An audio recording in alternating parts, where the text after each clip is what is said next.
I'd like to welcome y'all to Secrets from the South. I'm your friend Scotty Ray, along with my co-host Terry. Now, you'll quickly catch on that we don't sound like the man on the 6 o'clock news. We talk a little slower, and we've got a southern drawl. But nonetheless, we've got a great podcast lined up just for you. We'll bring you some interesting stories. They're sometimes crazy and a little unbelievable, but it would be just plain impolite not to share them. So get yourself comfortable.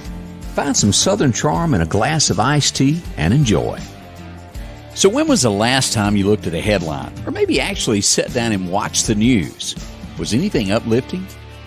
Chances are you saw somebody burning a building, yelling at somebody, cussing somebody, and it just makes you wonder why we can't get along.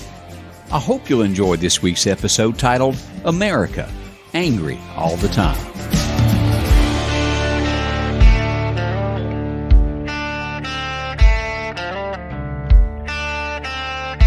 Well, Thanksgiving is wrapped up. And did you have a good one? Not bad at all. I didn't get to go hunting because I'm working on that new studio for us. But it's going to be worth it. One day we'll be there. It'll be worth it. You know, you look at all this holiday stuff. Now, I guess there's what you'd call a lot of road rage out everywhere. But I saw this before we get into that, and it just sparked my attention. Did you see this in California about the money? No. The armored car, and it's only like a dream come true, door comes open and money flies everywhere. And the United States government, along with the FBI, is telling everybody, return the money. Yeah, there's a couple pictures of people, but trust me, they ain't bringing the money back. She gone. There ain't going to be anybody bringing that money back. That was in San Diego on the freeway. Can you imagine? As long as there's no photo, oh my gosh, it's everywhere. Down the grass. I mean, some of these people, it's obvious who these people are. Yeah. Because they've got photos of them. Why would you want a photo of grabbing all that money? No, I'm gonna keep my head down and stuff as much as I can. I mean, they might as well go ahead and turn it in because as soon as somebody's got to lose their job. It was somebody's job to close the door. I mean, really. I mean, they're in deep dookie, as we used to say in the South. Unless there was a malfunction that could be explained. Yeah. That's the good side, I guess you would call it, of driving. Folks are everywhere getting that money. I mean, they're into it. And Christmas has come early. And you can't blame them. But, you know, as you look at things around the nation, that's kind of like a funny, a happy. But where has common sense gone in the United States, Terry?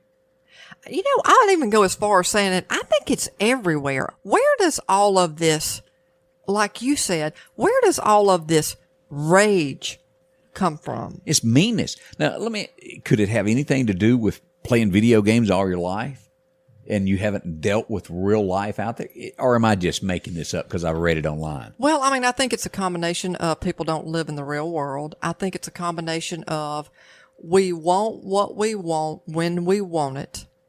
And, you know, back in the day, you remember like if your parents were going to make a purchase, they didn't just run out and go get it. You saved. And, you know, now you can whip out a card and you can get anything. So they don't live in the real world. They want nice things, as we all do. But I think that maybe they're unhappy with their job. Maybe they're unhappy with their spouse. Maybe they're unhappy with their children. Maybe they feel stressed and under pressure to produce. You know, because face it, a lot of companies ask a lot of their employees in the sense of where let's just say a manufacturing facility used to employ 600 people. Well, they've had to make cutbacks, and they've tried to do it strategically and efficiently. So now that they only need 500 employees, and if there's not any automation that can be attributed to running efficiently, they're trying to get people to do more. So I don't know if they have deadlines that they have to meet. Everybody's kind of feeling the pressure of producing and being, I think it was easier 20 years ago when we had more industry in the world, or in particular in the U.S. And now you have more regulations. You have more, I don't know if you call it competition across the pond. I'm going to call it greed. And I watch it every day, Terry. You know, you go back to the 50s when people used to make a living and they could support their family off minimum wage. You can't do it anymore because the CEO of the company's got to get a $10 million Christmas bonus.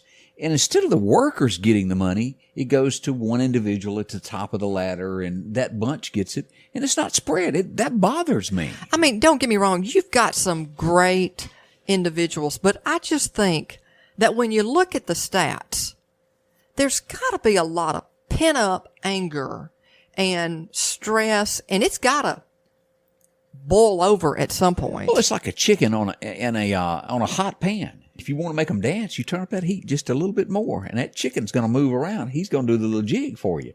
And that's what's happened to America. And I find that that's terrible because I'm not saying that we didn't have stress 20, 30, 40 years ago, but the amount of, I guess, violence and rage just seems to be at an all-time high. Let me give you some stats. Here we are talking about that we're right on the end of Thanksgiving.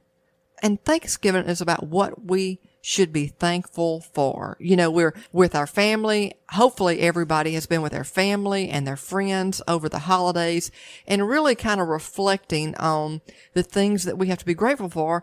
And hopefully for most that we're fortunate enough to be off on Thanksgiving, or if not off, being able to share some time with and around a meal with your friends or your family and just kind of unwind. Well, I have to give kudos to one American company that I read this week.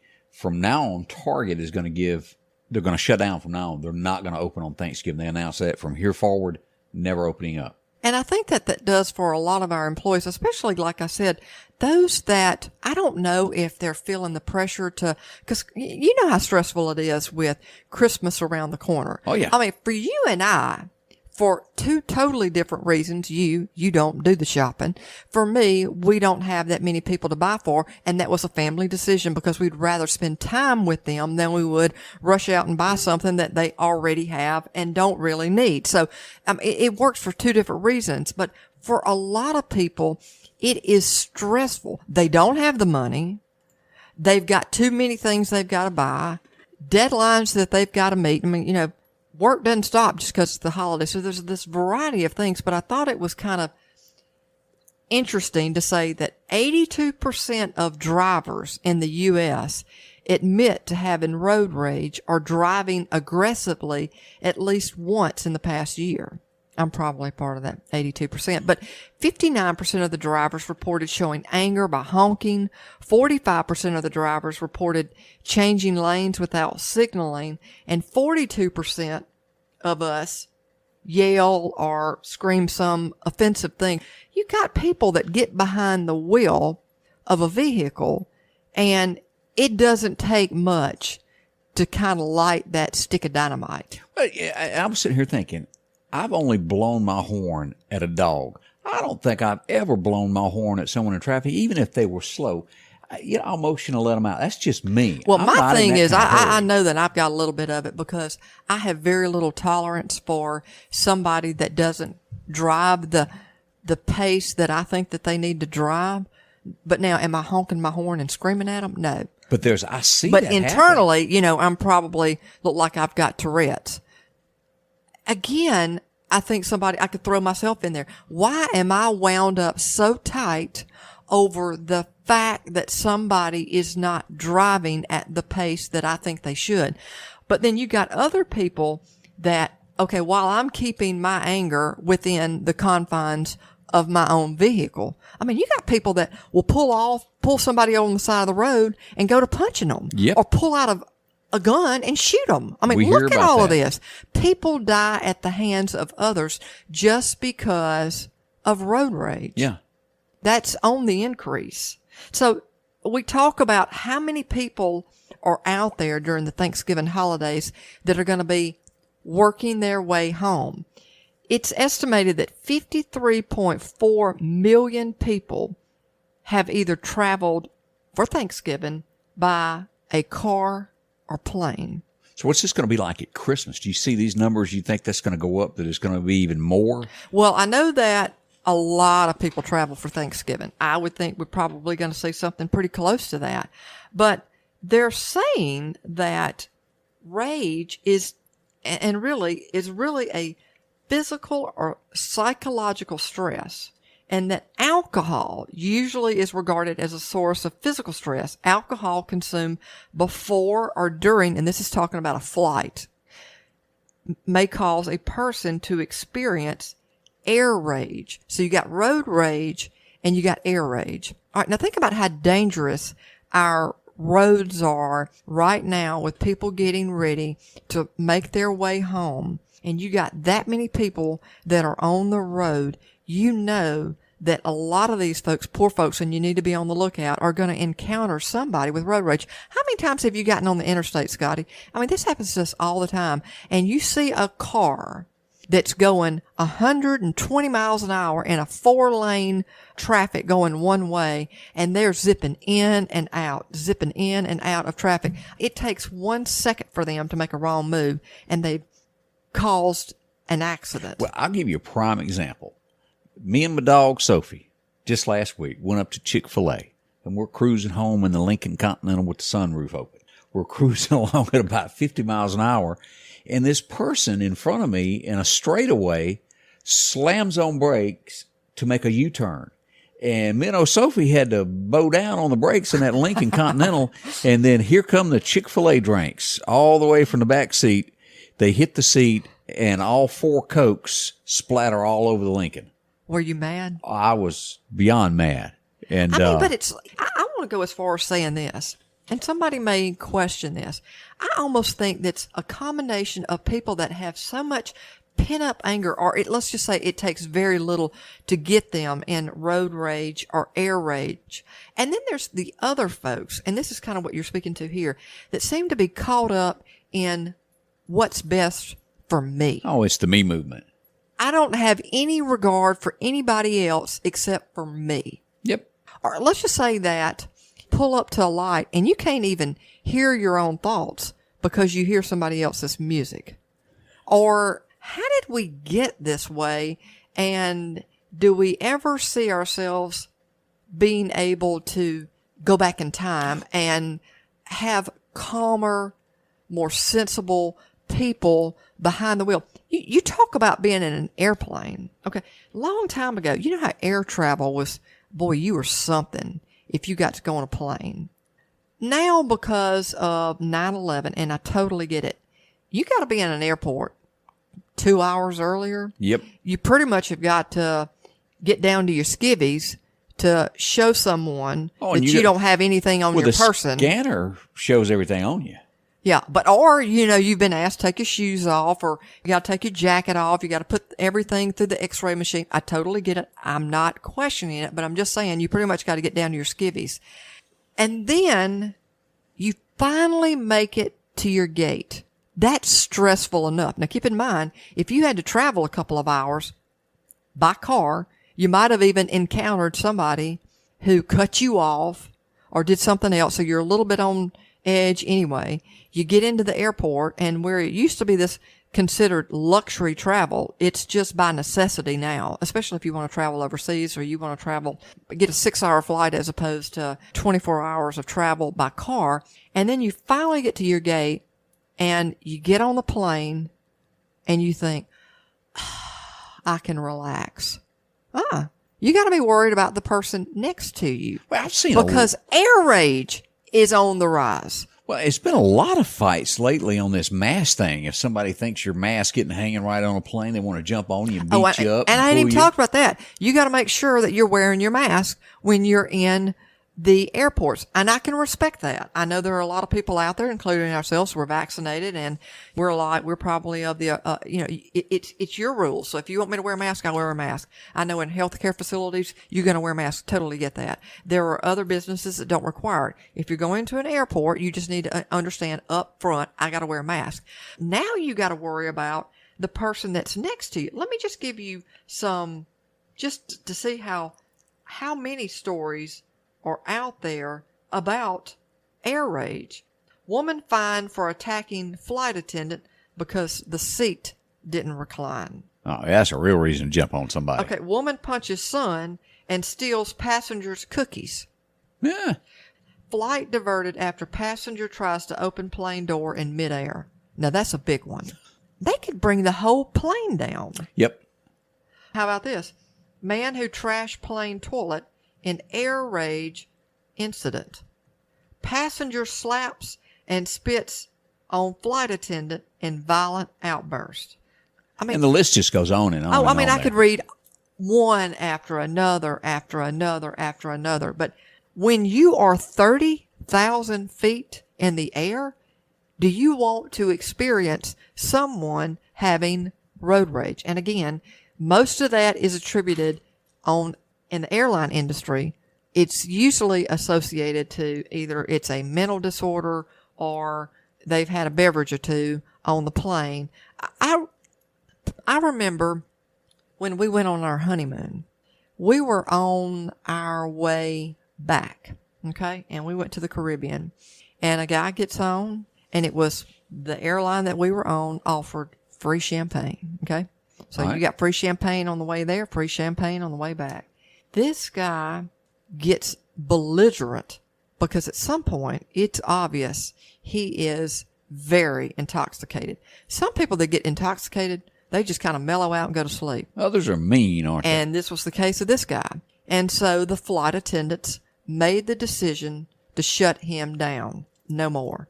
Well, guess what he did? He went belligerent. And for 30 minutes, we had to listen to the guy. Everybody on the flight was impacted by that. You know, all he was worried about is himself. Yep. Himself.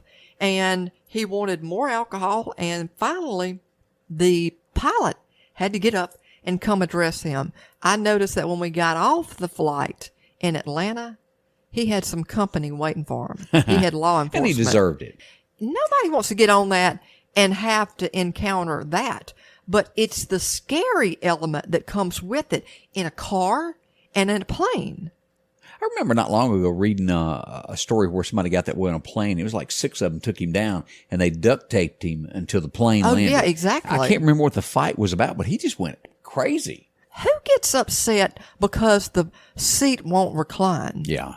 Most of those things are not wide. They're not real comfortable anyway. You know that going into it. You know you're going to have a 2-3 hour flight and you just suck it up and bear it because it's an end to a means. It's a means to an end. It gets you to your destination. This is, for the most part, unless you're traveling first class, it's not luxury transportation. So you know that going in. And don't get me wrong, I have been very fortunate and I have met some wonderful people that have been seated next to me. But if I ended up sitting next to someone, some of these things that we've read off is not only about, it's all about me. It's about they could put everybody on that plane in harm's way. They could.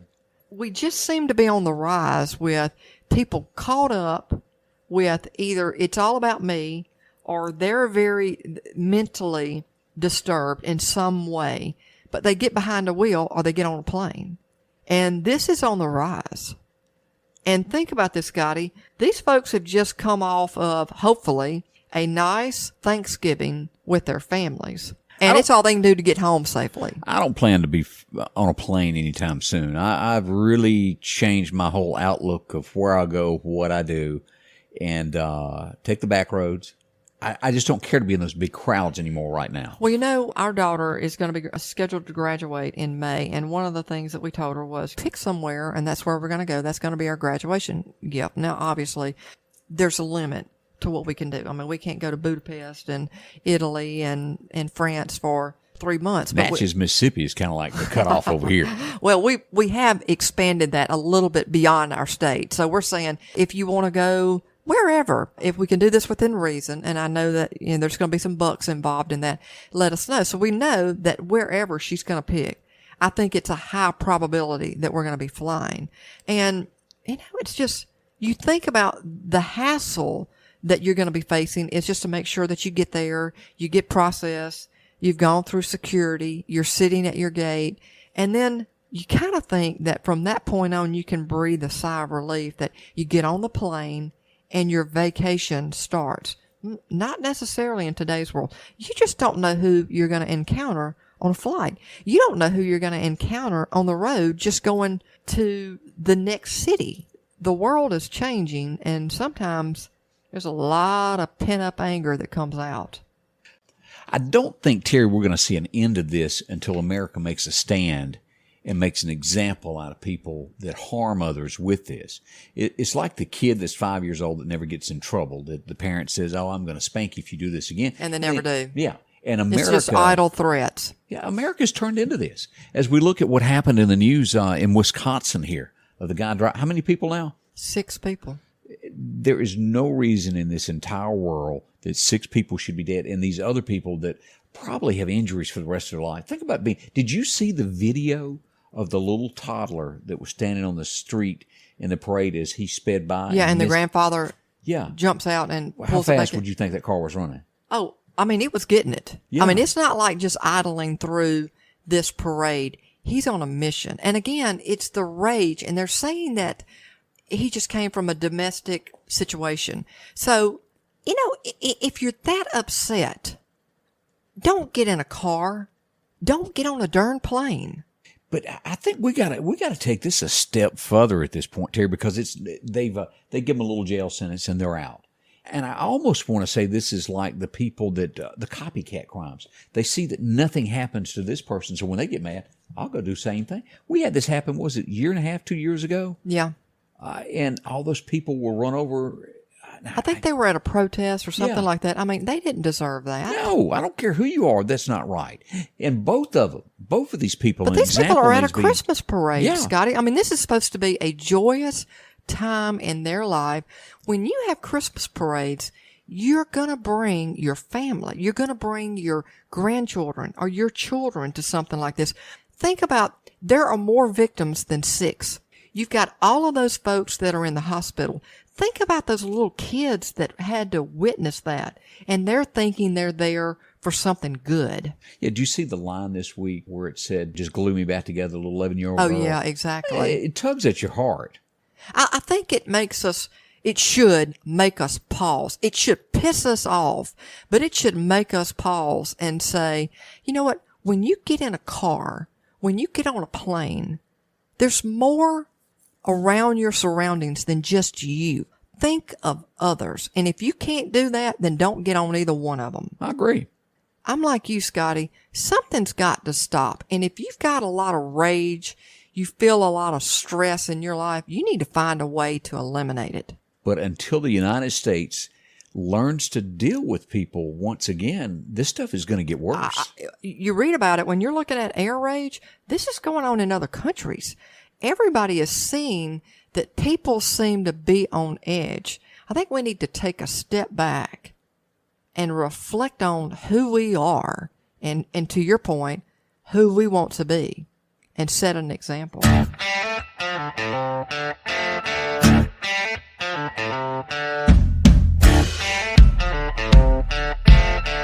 Without a doubt, our country is a nation that is divided, a house that's divided.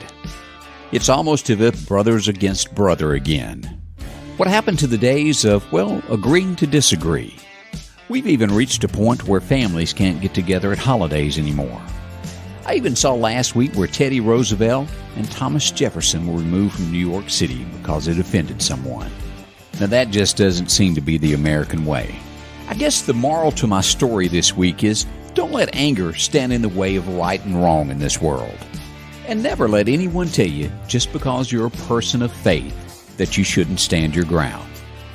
We hope you enjoyed our podcast and will continue to listen more. We promise to provide stories that intrigue you, provide a little humor, reflect our heritage and culture, whether it's strange and alarming. Please leave us a review and let us know how we're doing. Let us know whether you liked or disliked. Do you have a story to share? If so, we'd like to hear from you.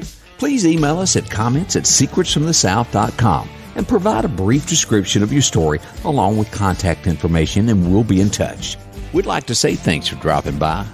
And if you don't mind, tell a friend about us. We sure hope you enjoyed this week's episode. We'll see you back next week here at Secrets from the South.